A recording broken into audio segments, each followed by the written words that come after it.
Hi friends, രൂപേഷാണ്. QRMP സ്കീമിൻ്റെ, അതായത് ക്വാർട്ടർലി റിട്ടേൺ മന്ത്ലി പേയ്മെൻറ്റ് എന്നുള്ള GST സ്കീമിൽ ലിമിറ്റ് എത്ര വരെ ഉള്ളവർക്കാണ് ഈ QRMP സ്കീം എടുക്കാമെന്നുള്ളത് ഒരു സംശയം ചോദിക്കുകയുണ്ടായി. അപ്പോൾ നമ്മൾ മുമ്പ് QRMPയെ പറ്റിയിട്ടുള്ള വീഡിയോസൊക്കെ ചെയ്തിട്ടുണ്ട്.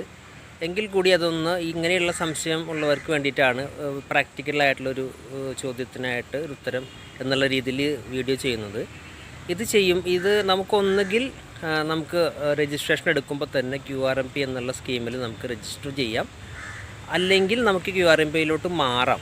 അതെങ്ങനെയാണെന്ന് വെച്ച് കഴിഞ്ഞാൽ, നമ്മുടെ പ്രീവിയസ് ഇയറിലെ നമ്മുടെ total turn over, aggregate turn over എന്ന് പറയുന്നത് 5 കോടിയിൽ കവിയാൻ പാടുള്ളതല്ല. 5 കോടിക്ക് താഴെ ആണ് നിങ്ങളുടെ ടോട്ടൽ ടേൺ ഓവർ എന്നുണ്ടെങ്കിൽ നിങ്ങൾക്ക് QRMPയിൽ നിങ്ങൾക്ക് മാറാം. ഇനി അഥവാ നിങ്ങളുടെ രജിസ്ട്രേഷൻ എടുക്കുമ്പോൾ തന്നെ നിങ്ങളുടെ വാർഷിക വിറ്റ് വരവ് 5 കോടിയിലേക്ക് അധികം ആവില്ല എന്നുണ്ടെങ്കിലും നിങ്ങൾക്ക് QRMPയിൽ തന്നെ നിങ്ങൾക്ക് ചൂസ് ചെയ്യാവുന്നതാണ്.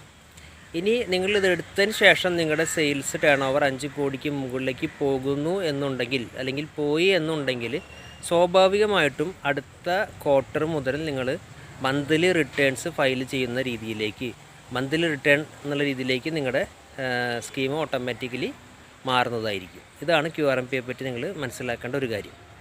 അപ്പോൾ ഇങ്ങനെയുള്ള സംശയങ്ങൾക്കായിട്ടും അതിനുള്ള അപ്ഡേറ്റ്സിനായിട്ടും നിങ്ങൾക്ക് ക്യാപിറ്റൽ ടാക്സ് ഇന്ത്യയുടെ യൂട്യൂബ് ചാനൽ സബ്സ്ക്രൈബ് ചെയ്യുക. Thank you.